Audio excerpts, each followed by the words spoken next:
महाशिवरात्रि एवं जागर यात्रा को नहीं अनुगुल जिलार समस्त शैवपीठ उत्सवमुखर हो उठी।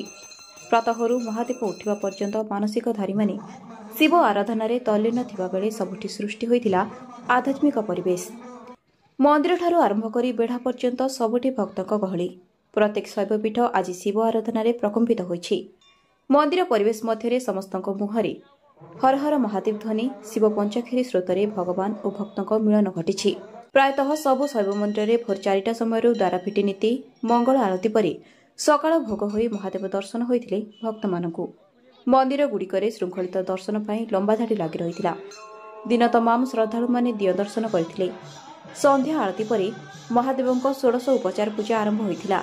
स्थान तिथि नक्षत्र और श्रृंखला दृष्टि महादीपर समय गुड़िक निर्घंट करा जाइछि।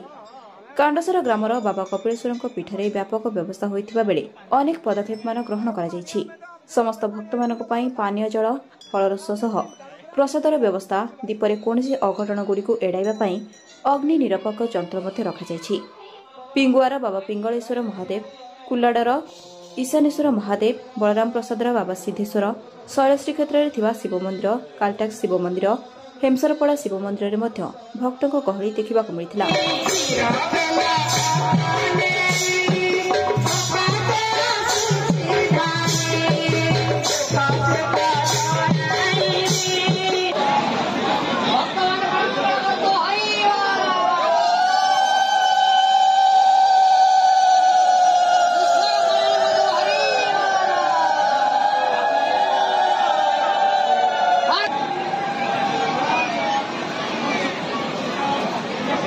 साइड करिए